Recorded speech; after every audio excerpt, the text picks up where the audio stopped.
Shalom Aleichem again, and welcome back to our few minutes of Chizuk over here in Kol Haroi Yerushalayim. I want to share a short story, something which I heard firsthand, and it has to do a little bit with some of the previous clips that we sent out about the importance of Hakaras and how Hakaras literally has no boundaries, how much a person can go and be Makir Toiv to another Jew.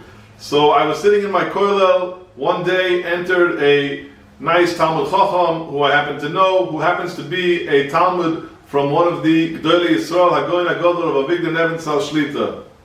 And every time I see him, we discuss topics in Torah, and of course I end off asking him, can you please share with me any story that you had witnessed with our Rabbi of Avigdor Nebenzahl? So he told me like this. He said it goes back a few years, when he was making a bar mitzvah for his son.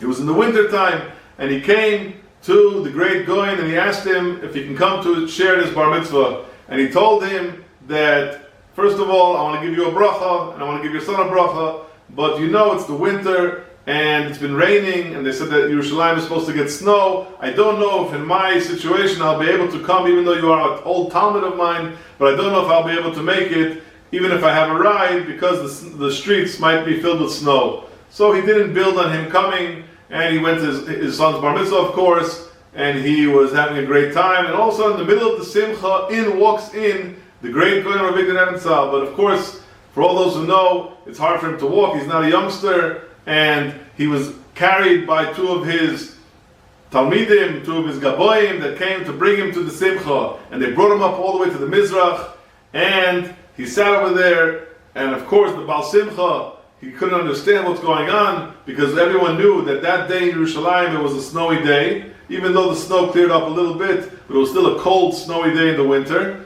and he wasn't sure what was going on, and he was curious, why was it? That was the first thing on his mind, besides for being Mekabel, the Gadol, to his Simcha, he wanted to know why exactly did the Rav do this. So he listened to this. He goes over to this Rav, and he gets a bracha again, and he says, Rabbi, why did you come to the Simcha? It was snowing outside. You told me you wouldn't be able to come in this situation that you're in. Of course, how can you make it in such weather? They told him like this. Throughout the day, I asked the Gabbai that he should check what is going on in the streets. And as the day went on and the sun came out, lots of the snow melted. And towards the end of while it was starting to become the evening, he told me, he said, Rabbi, it seems that the streets are cleared, the cars are starting to drive regular. He said, great, take me right now please to this bar mitzvah. He told me, you sure? It's very cold outside. He said, please take me to this bar mitzvah. He asked him, okay, no problem. Why? He said, I want to go.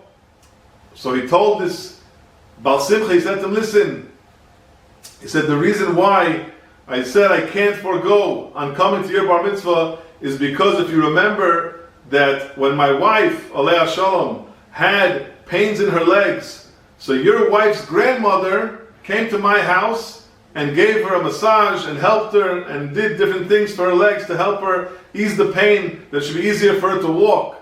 So he said, I have so much hakaras l'toiv to your wife's grandmother that I said, how can I not join in your family simcha? And my friend said, it's unbelievable.